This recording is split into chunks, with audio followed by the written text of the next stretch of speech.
welcome to RevCast, the Civilization podcast focused on its console platforms.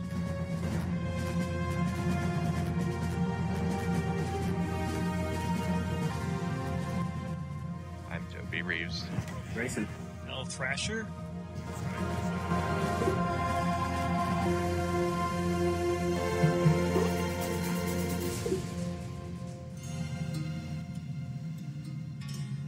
My name is Bob DeGrand, and my forum handle is BDEGRANDE. Civilization, the best game in history, fits in your pocket. Episode 13. I'm Joe Reeves, Xbox Live gamer tag Sonic, and I'm joined by Grayson Middlebrook, Amazing Grayson, on Xbox Live. Hi. And Matt Morgan, L. Thrasher, on Xbox Live. Hey, what's up? A couple quick developments in the Civ Rev world. Microsoft and 2K have released Civ Rev as a downloadable title on Xbox Live. And if you haven't listened to the last Civ Rev podcast, we had the excellent interview with Barry Caudill, the producer of Civ Rev for the iPhone and also one of the producers for Civ Rev for the consoles. I don't have an iPhone or an iPod Touch or anything, so I'm not planning to buy that game, but it was really interesting hearing a little bit more about the inner workings of 2K and how these things came to be. And I recommend everyone interested in Civ Rev or 2K or Civilization in general to listen to that, because it's really interesting. Hopefully he's out there making Civ Rev too. Do you hear that, everybody? Please.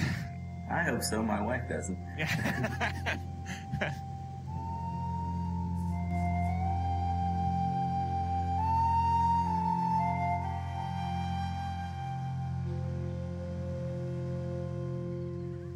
We're going to try and do a Better Know a Civ for each podcast, and I think we're going to start with the Aztecs.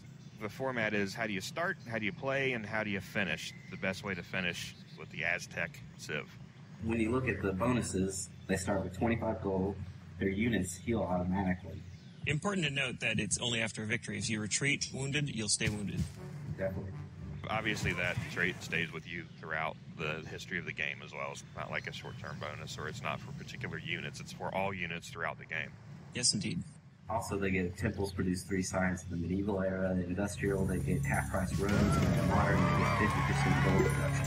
As far as starting out with them, they're very easy civ to play, not very complicated as far as the start. If you start with the 25 gold, you want to rush a warrior for 20 gold, usually, when you start out. Unless you're starting on an island, then you might want to save that for a galley.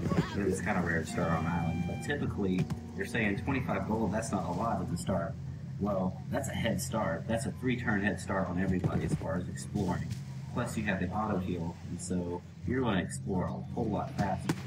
That gives you the opportunity to go in 2 directions as opposed to everybody else can only go in 1. Yeah, depending on your start. Yeah, unless you're on an island, then you're just going to stare.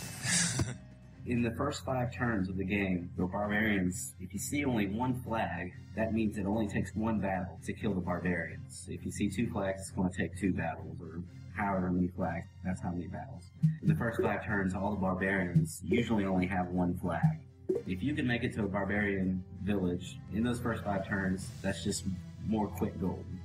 And you want to try to get as many of those as possible in the first 5 turns. What I do, I rush a warrior, I put 2 workers on science, and research horseback riding for 5 turns while I'm exploring with my 1 warrior. I want to find at least 40 gold before horseback riding finishes in 3500 BC. 40 gold is how much gold it takes to rush a horseman unit. Typically, you can find a barbarian in less than 5 turns with the warrior from your capital. The lowest amount of gold you're going to get is 30 gold. You know, you don't want to get a tech or veteran upgrade or maps of the surrounding area. That's spy might not be so great either, but you can sell that spy for 25 gold. Would you use the spy as an exploratory unit, or would you rather sell it to bank? It depends on where you are. If I rushed a warrior in 4000 BC and then I take a barb in 39 or 38, I'll probably explore a little bit because it's unlikely there are going to be other dangerous units out there that are going to steal my spy. Right. And you also might find a great land. You might find a friendly village or something like that. Probably exploring is pretty safe, and then once you to the end of that, then you sell it. Right. But to take spies, you don't have to declare warded. So it is a little bit more risky doing that sometimes.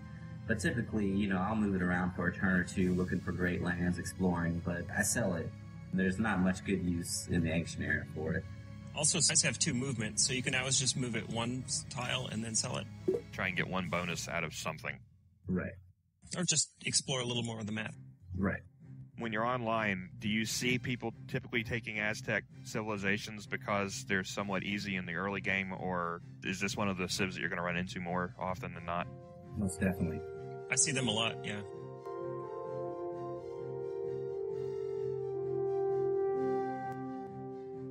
Just as a caveat, every time we're talking about playing, are you talking about playing either deity or online? Are you talking about a particular format? I might tend to talk a little bit more about what it's like to play online, but as far as opening strategies, most of them go hand in hand as far as the first 20 turns or so. Okay. The AI has kind of predictable behavior that makes it easier to conquer them. If you're taking kind of a multiplayer strategy, it's probably just overkill for AI, maybe. I would say one change for me, probably, when it comes to playing online, if I'm in a free-for-all, which means I'm up against 3 human opponents, and sort of looks like I'm in the middle of the map, I'm a lot more likely to try to make 2 warriors early on and go for horseback riding a little bit later, as opposed to the really fast horseback riding that Grayson outlined, because if it looks like I'm in the middle of the map, I might send my warrior off in one direction, then someone's coming around the other side. You could leave yourself exposed. Right. You don't want to leave yourself exposed for too long. If there's other directions to explore with a warrior, against the AI, you'll have maybe 10 turns still before you find them. Online, somebody could be rolling up on your doorstep in 3 or 4 turns. You never know. Sometimes what I do, if I get a barbarian hut, on the 2nd or 3rd turn, before I finish researching horseback riding, I'll go ahead and rush it another warrior for 20 gold. They'll typically pay for themselves early on. It might slow down your horse rush by a turn, but better safe than sorry sometimes. And usually, the early warriors will pay off. Yeah. Especially the warriors that you create in the first 5 turns. If you can create 3 warriors in 5 turns, that's awesome. 4 warriors in 5 turns, that's pretty good too. But typically, the most common Aztec start that you see online, and this works really great for just smacking down the AI. Rush that warrior on the first turn for 20 gold. You have 5 gold left over. Put 2 workers on science, do horseback riding. Try to get above 40 gold by 3500 BC when horseback riding is finished. And then set 2 workers to forest and set your production to horsemen. And send out your warriors and horsemen until you can get at least 3 horsemen so you can form the army.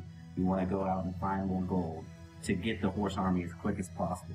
Typically, I get my horse army somewhere around 3100 BC. A really slow game for them is 12 turns. 2800 BC or 2500 BC would be extremely slow. They're one of the fastest horse rushing civs, and that's why if you run into them online and you see the Aztecs, you can almost guarantee that they're going to horse rush you. Gotcha. But horse rushing is an expensive option. You can just stick to warriors and get your 100 gold really fast and start expanding and taking right away. The Aztec warrior armies also really early on are quite powerful. They will tend to take capitals just as easily as horse armies because of the auto heal. But you're talking early. First 10 turns. Yeah, if you stumble upon a civ, would you change your resources to production of the warrior at that point? Yeah, I probably would. Okay, and then after you take that civ out, then you have a higher production and a higher science. Exactly. Definitely. As he was saying, they had the auto heal, and so after 3 battles, they're veterans. So a warrior army would have 4.5 attack, or 6 from a hill. And then after 6 battles, they could have elite upgrades. You can want infiltration, or march, or blitz. Those are good upgrades for attacking. But typically, for the Aztecs, lots of times they'll get walk-ins. If you find a civ in the first 10 turns or so, lots of times that capital will be open. The AI typically produces a warrior in 3500 BC and 3000 BC, depending on what they're doing. Sometimes it's a little different, but as long as you don't run into their warrior 1 square away from their capital, if you keep your distance a little bit and then try to get them, say, in 3300 BC when the warrior is 2 squares away from their capital and they can't move it back and they can't produce a warrior, then you can get a quick walk-in. There's lots of ways to kind of abuse the AI to get walk-ins. When you say the AI is actually producing warrior, though, do they typically explore or do they hover with that warrior, or do they just completely park them in the city and try and defend? They explore a little bit. Uh-huh. They'll go a couple tiles away. If they run into anybody, then they will retreat. However, if they run into you and a barb hut at the same time, then that warrior will sit there and work on that barb hut until it gets whatever's in it. Meanwhile, you can just go and take the capital. Yep. And usually the barb hut will still be there for you because the AI hasn't finished it yet. It's pretty great. Another great thing is, if it doesn't look like you could take their capital with a walk-in, if they're going to get their warrior back in time, but their capital is empty, threaten war with them, and you can get 25 or sometimes 50 gold from them if you agree to 10 turns apiece. Now you got to weigh whether or not you want to have 10 turns apiece or whether you can kill them in that time. But 25 or 50 gold in the early game, that's money. That's a huge boost for nothing, other than doing a little bit of diplomacy.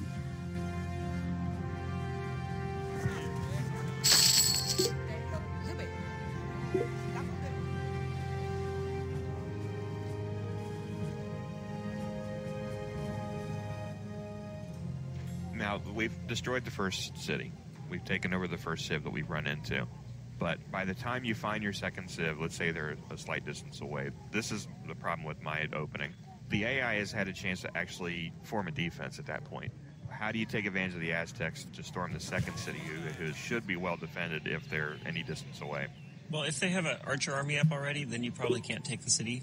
If we're talking about a player, it can be all over the place. Some players will leave their cities empty for 30 turns or something like that. You just gallop in. Other players will try to get archer armies as quickly as possible. The good players will have maybe an archer or something like that, and then something to counterattack with, which actually doesn't always work against Aztecs because of the auto heal. But the AI, it having an archer army before like 1000 BC, if it hasn't encountered you yet, that's very rare. Usually it'll be like maybe a warrior and an archer in the city, and if you just show up out of nowhere and attack, you're going to have the city, because unless you just get unlucky and lose like a 9-5 battle or something like that, you'll definitely have it. Is that for deity as well? Yeah. Sometimes deity plays a little bit more conservatively than the online AI, which is trash compared to deity. It depends on when you're showing up. I mean, if you're showing up in 1000 BC, it's probably too late. If you're showing up in 2000 BC, you probably have it. Well, that's my experience. In my experience as well is also that it depends on how much interaction the AI has with the other civs. Exactly. If they don't know anybody on the map and you're rolling up 20 or 30 turns in the game and your first civ they meet, they might just have a single warrior in their capital. Right. They won't focus on building units at all. And you can beat them with maybe even a single horseman. No. If they do have an archer army that you're just not going to beat with your horseman army, you can either try to attack them, bring multiple horse armies over, and just try to overwhelm them, or you can just leave them alone and either sell your horse army for 60 gold, or you can go try to get secondary cities. You can wait for another civ to build another settler, look for those new cities to pop up. Your horsemen can move around fast. You set them on a hill, they can see a lot of stuff. See a new city pop up, run over there and go get it while they only have a single archer in it. We call that roaming or scouting on the forums. They're there to gobble up new cities, and it's a form of pressing your enemy too, which is very important, especially in the online game. Taking control of the map by kind of psychological pressure of, oh, that guy has a horse army over there, I can't expand, or I have to do things slower. Or it's a form of claiming more of the map physically and getting more cities and giving them less space to build cities. If you get a capital, there's usually a point where you gotta say, okay, the rush phase is over. Now I've got to work on my overall empire. That leads into the mid-game, right? It can still be the early game. Rush phase is usually kind of the first part of the early game. Sometimes it lasts past the ancient era, but usually by the time the ancient era is over, there's not much more rushing or horse rushing, as I see it. In my experience, the ancient era is by far the most important for the Aztecs because their later bonuses aren't really nearly as good as the early bonuses. So you have to have a good ancient era if you're up against a good player or some good players with good civs, because they're going to get better stuff later on. The follow-up bonuses for the Aztecs are fine, but you do need to have a strong start to beat like the Americans or the Chinese or something like that.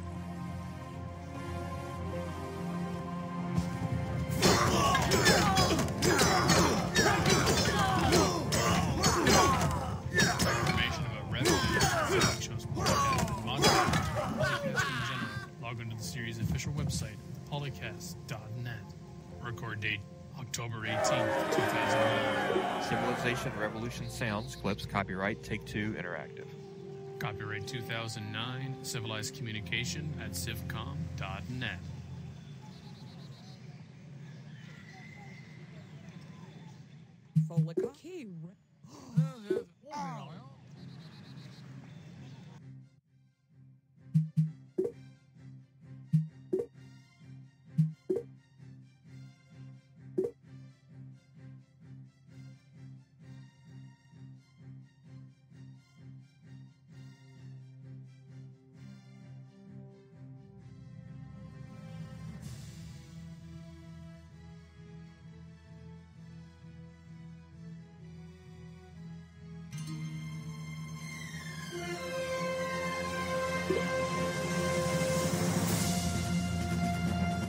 Welcome to RevCast, the Civilization podcast focused on its console platforms.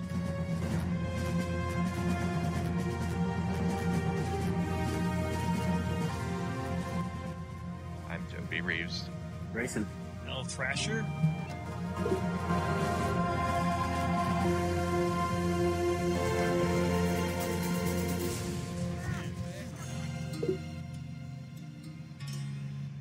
From Toby, ATC 1982 Davis. Trying to take over the world on the go will help this man when I'm slow. Working my mind, beating the other civs, while I'm watching my BBQ ribs. I was absolutely, I know this is my nerd showing. We're on a podcast about a game. Who am I trying to hide?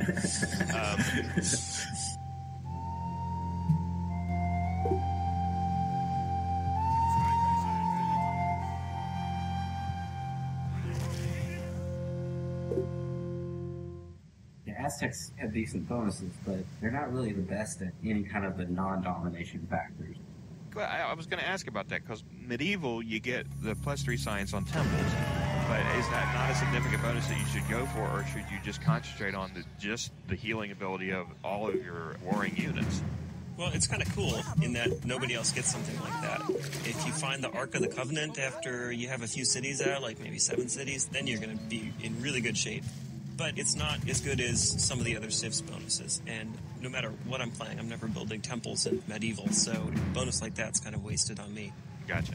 I hate temples. If you get a bonus like temples produce 3 science, I'm going to spend, 7, 8 turns or waste a bunch of gold to get something that'll give me a little bit of culture and then only 3 science per turn.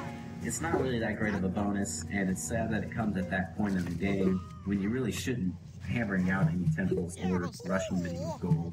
The one thing that I've seen that is good about having temples is you don't need to work science squares to get science. You could be focusing on production. It does help them with efficiency somewhat in technique, but it's not a game changer. Extra 3 science in a city in early medieval period is pretty good, but you're really spending a lot to get it, unless you get it out of the Ark. You could have 2 new cities instead. That's the thing. Later in the game, you can produce temples more easily, but then that 3 science, it's not going to make much difference. Unless you're going for a culture victory, which you never see on that.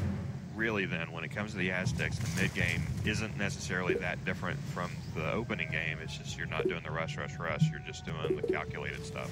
You're trying to expand in tech, just like any other Civ, or you might want to stay on the offense, like get catapults or go straight to knights or something like that, and try to keep attacking. But at this point in the game, there are other Civs that do that better. The Aztec bonus, really, is that you probably had a better ancient era than a lot of other Civs have, because you'll get gold faster, you might get a capital, you might get 2 capitals, you might be able to press people with your horse army and get some secondary cities, or just slow their production, or make them spend all their gold on archers, while you can just tech and expand away, and you don't have to defend very much, because you're the bully, and it's kind of a good place to be. The Aztecs are more efficient than other Civs because of their auto-heal bonus. You don't need multiple armies, defending. 1 archer army is 3. You don't have to worry about that. You got to worry about the more powerful units and your defensive units as far as defense. Also, because of this awesome ancient era that you typically live with them, you can just, think that, this gold is going to keep growing or something. You got to be efficient with that gold. Figure out how to make your empire bigger, not waste so much gold, and really kind of make the efficient decisions that you need for your overall empire, because you're not going to be great in the middle game, and not so much in the late game. You've got to really squeak out everything you can get out of that awesome ancient area you get, and you might not be competitive against the better stuff.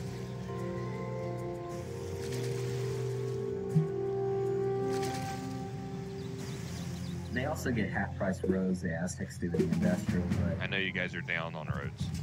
Well, Romans I like the roads, but you get in the ancient era. The French also get the half-price road bonus in the medieval, but I still feel like that's... I feel like roads are great for settlers and defenses and kind of allocating units better, but... You know, once you already have your Civ set up, it's kind of like, well, there's nothing pressing for me to move around quickly. I've already done all the work, you know? Yeah.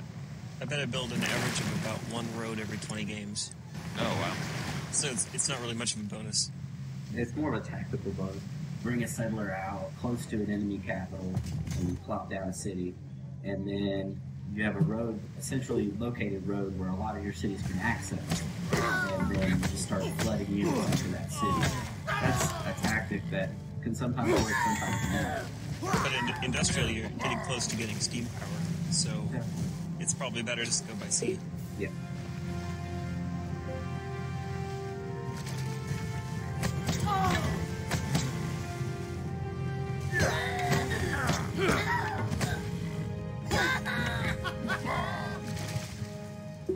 The domination victory is going to be your end of the Aztecs. The Aztec Knights are pretty strong because they never have to heal. That's kind of the downfall of other knights, unless you can really produce a lot of knights. So that's a good way to go. But I would say that if you're playing online with the Aztecs, you want to finish the game off as quick as possible. You're probably not going to do that with Horsemen, unless you just kind of make everybody quit or get a really good game with Horsemen. But Knights, unless you get a whole bunch of expansion going on and you're holding your own in technology, you want to finish off the game really quickly before we start thinking about tanks or different things like that. Because the longer the game goes on, the more other civs like the Chinese or the Greeks or the Japanese, somebody that can tech better than them has a chance to get back to them. Their modern bonus is the 50% gold, which can help for an economic victory, but it also hurts. It's a negative bonus, and I think that's something interesting. There's 3 civs that get that bonus, the Aztecs, the Spanish, and the Zulu, and once you receive that bonus, the cost to rush units also goes up by 50%. So you have plus 50% gold production, but if you're spending that gold, it doesn't really count. If you're not really producing very much gold, have some in the bank, but you don't have any markets or anything yet, then when you get that bonus, it's really going to start hurting you. I actually like the Aztecs get that bonus later than the Zulu and the Spanish. Both get it in industrial. I think getting it in modern's a little bit better because by modern you should have some good gold production, so it's not hurting you so much. It can actually help you then. In industrial, sometimes I have games where I get to 14 techs and I can't really afford anything anymore. Right. And normally, in the industrial era, it only costs, for each hammer, 4 gold. So let's say if you wanted to hammer out an archer, which costs 10 hammers. For a normal civ, it would cost 40 gold to rush in the industrial era. For the Spanish and the Zulu, it costs 60 gold. It's times 6. And in the modern era, it's times 7.5 when other people are rushing things for 5 times the hammer cost. It's inflation, basically. It's one of the few bonuses in the game that really is a double-edged sword. Yeah, you have to get gold production. On the other hand, if you get the bonuses for industrialization and corporation and have some market, then it's usually pretty good. You'll have so much gold that it doesn't really matter.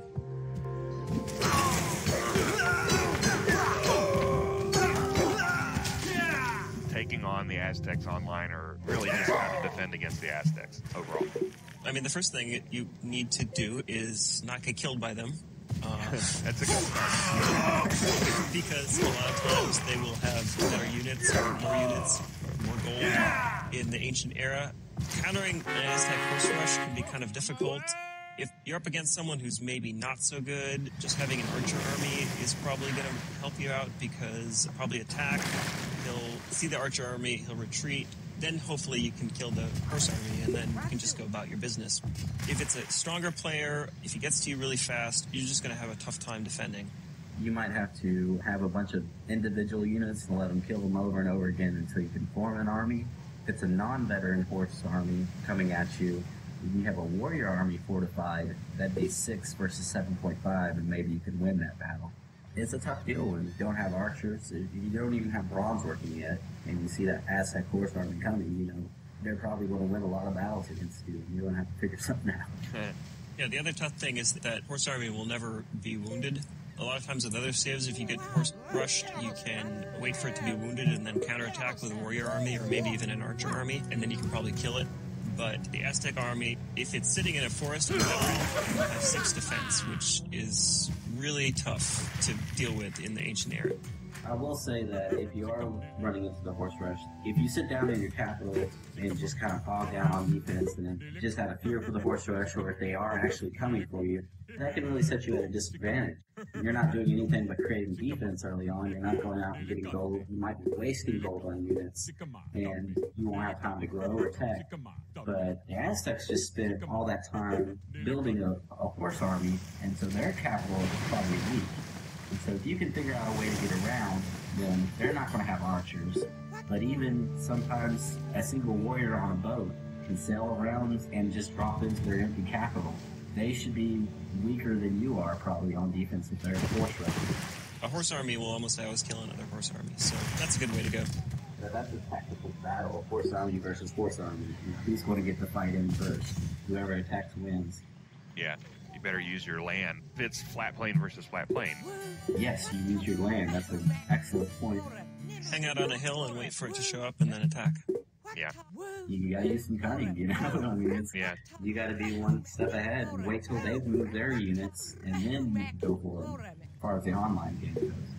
But beyond the rush, dealing with the Aztecs, for rushing them, it's tough once they get an archer army, because you're going to have to at least get upgraded knights or upgraded catapults to even beat their archer armies. If you send 6 legion armies against a Chinese archer army, you're just going to obliterate the Chinese. But if you send 6 legion armies with either 6 or 9 attacks against the Aztec archer army, then Aztecs are just going to eat them up and upgrade their archers. Assuming you survive the ancient era and you're doing okay, you get some cities out and everything like that. Most civs probably at that point just out-expand the Aztecs and just bury them in technology and come back later with tanks if you want or whatever you're going to do. As far as expansion is the way to win games, it's the way to tech faster, it's the way to get more gold, get more of whatever you want. I think that since the Aztecs aren't that great at it, they don't have great later bonuses, that's to your advantage.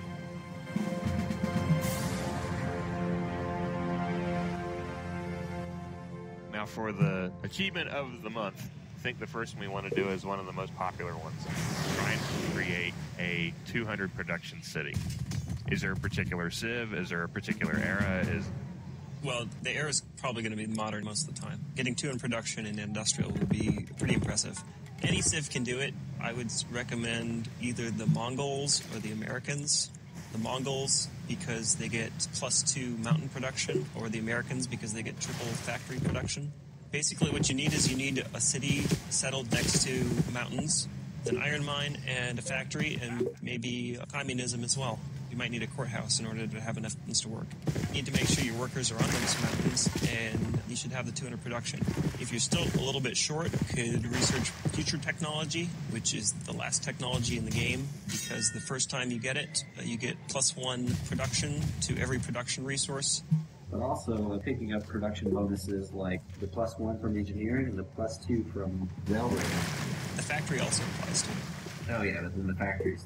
And there's also nuclear power, so that's another +2. Oh, so yeah. you could have 5 bonus production, and then have a factory for 10, and then be in communism for 15.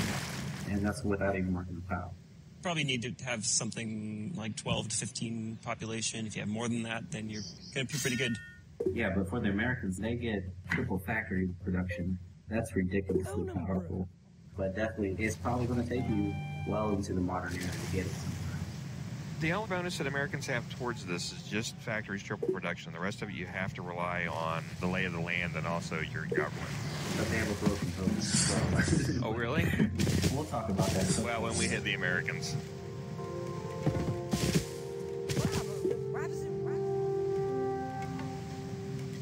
I'm the host, Joe Reeves. Was joined by Grayson Middlebrook, Amazing Grayson on Xbox Live.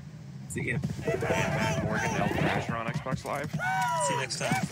We will hit up another Civ and another achievement on the next episode of Civ Rev as long as we're doing this.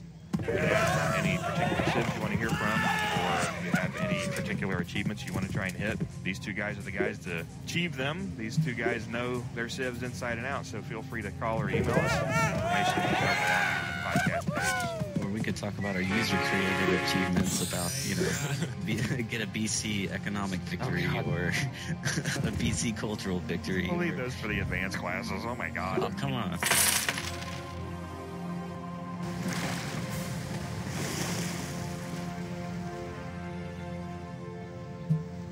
For more information about RevCast, Sibling Shows Polycast, and Modcast, or about Polycast in general, log on to the series' official website, polycast.net.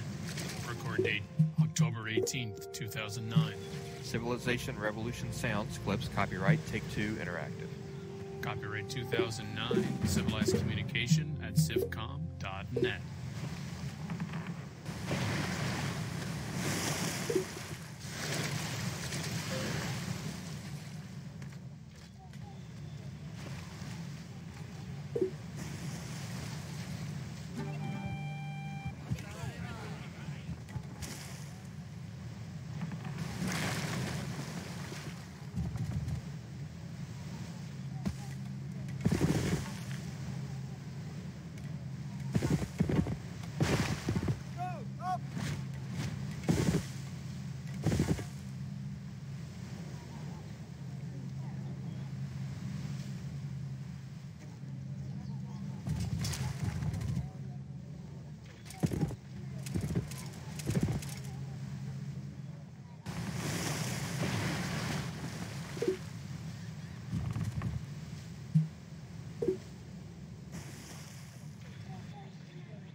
Why does it...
Well, I'm fall.